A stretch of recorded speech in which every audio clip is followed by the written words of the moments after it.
Kenya has ordered a halt to preparations for a US-run Ebola quarantine facility, the health minister, Aden Duale, told a court after being held in contempt for ignoring a previous stop work order.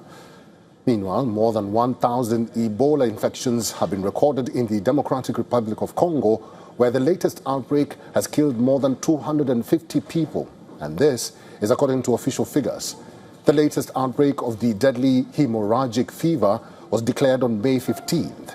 Here's the latest on the crisis bedeviling East and Central Africa.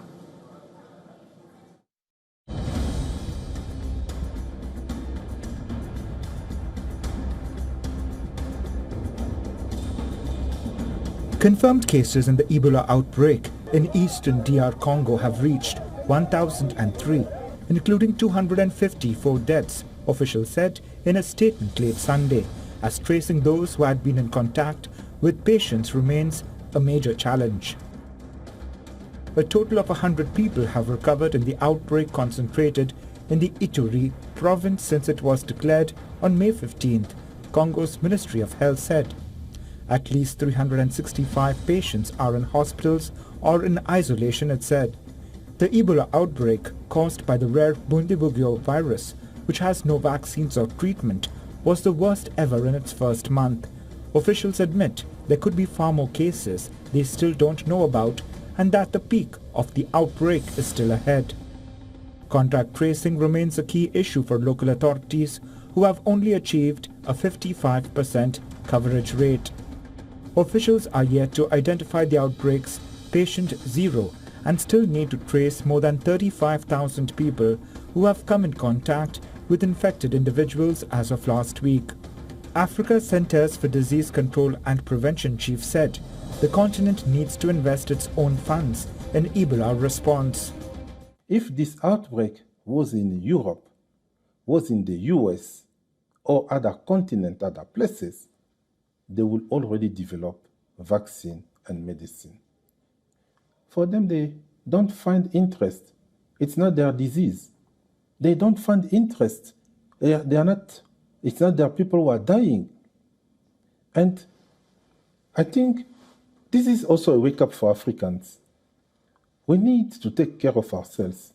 We need to say it's time for us to really think strongly about how we can start to manufacture medicines and vaccines to respond to our needs. More than a month into the outbreak, officials believe the disease continues to outpace response efforts and no one knows its true scale. And the devastation is also spreading and causing more misery to families, especially those living in displacement camps, like 47-year-old Katolonu, who buried his sons. One of them just 6 months old, one in May and another one earlier last week. The situation is catastrophic. We have no means. We are deprived of everything. But when I lost my children, I didn't believe it was because of Ebola. The child was fine. He had a fever at the start. But then, after 1 month, the child relapsed. He started to vomit, but nothing coming out. Fever took the child. His body was as if he had been set alight.